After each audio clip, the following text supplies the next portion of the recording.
Effect of dilution of acid and base, अम्ल और क्षार के पतला करने का प्रभाव। अपन जो हमारे पास एसिड और बेस होता है उसके अंदर अपन पानी में डालते हैं या फिर एसिड और बेस को पानी में डालते हैं, तो उस पानी डालने पे एसिड और बेस में क्या चेंजेज आते हैं, क्या इफेक्ट पड़ता है, उसको अपन यहाँ पे डिस्कस करेंगे। जो भी चेंजेज होंगे उनके बारे में अपन यहाँ पे जानेंगे।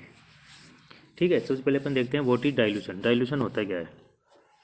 Dilution is the process of adding water to an acid और base to decrease its concentration.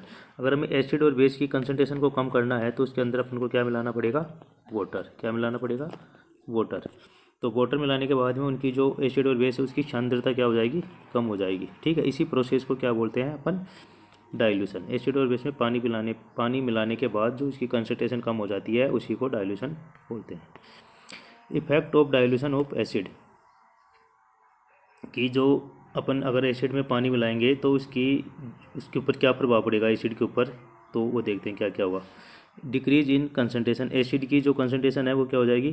कम हो जाएगी। When water is added to an acid is concentration is decrease, जब एसिड के अंदर पानी मिलाएंगे तो उसकी कंसंट्रेशन क्या हो जाएगी? कम हो जाएगी। पहला ये होगा। दूसरा, डिक्रीज इन एसिडिटी, अगर अपन एसिड के अंदर पानी मिला रहे हैं तो उसकी एसिडिटी, उसकी जो अम्लीय पावर है, अम्लीय क्षमता है, वो क्या हो जाएगी? कम हो जाएगी। ठीक है, और ये क्यों होंगे? और इसके अंदर कौन से आयन कम हो जाएंगे? एसिड के अंदर कौन से आयन प्रेजेंट होते हैं? H+ ion. इनकी संख्या क्या हो जाएगी? कम हो जाएगी। ठीक है, फिर आता है चेंज इन पीएच, और एसिड की जो पीएच है वो भी क्या हो जाएगी? बढ़ जाएगी। एसिड की पीएच क्या हो जाएगी? बढ़ जाएगी। ठीक है, the P H value increase but remain less than 7। अब पी एच क्या हो जाएगी? एसिड की पी एच इंक्रीज हो जाएगी और वो हमेशा क्या रहेगी? 7 से कम रहेगी लेकिन। ठीक है, ये ध्यान रखो। इट इज़ प्रोड्यूस, जब अपन एसिड के अंदर पानी मिलाएंगे या एसिड को डाइल्यूट करने की कोशिश करेंगे तो उससे हीट प्रोड्यूस होगी। क्या प्रोड्यूस होगी? हीट। एसिड से हीट प्रोड्यूस होगी।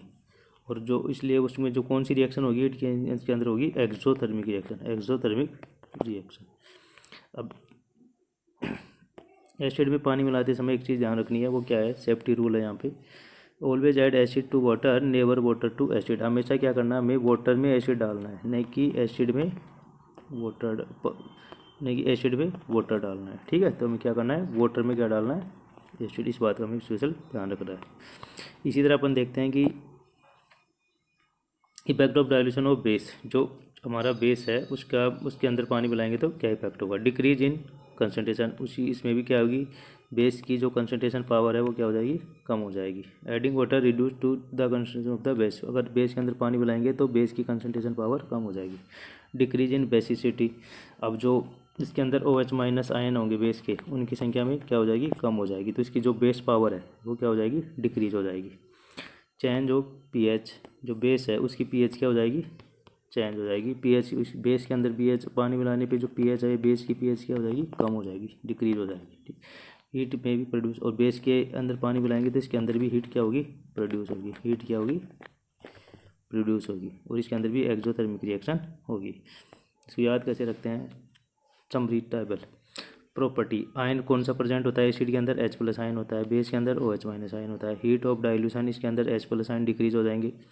इफेक्ट ऑफ डाइल्यूशन में इसमें H+ आयन डिक्रीज हो जाएंगे एसिड में, और बेस में क्या होंगे? OH- आयन डिक्रीज हो जाएंगे। पीएच चेंज, एसिड की पीएच बढ़ जाएगी जबकि बेस की पीएच कम हो जाएगी।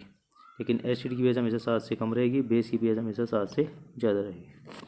हीट इफेक्ट, एसिड का जो हीट इफेक्ट होगा एक्सोथर्मिक होगा और बेस का हीट इफेक्ट भी एक्सोथर्मिक होगा। थैंक्स फॉर वॉचिंग, मिलते हैं नेक्स्ट वीडियो में।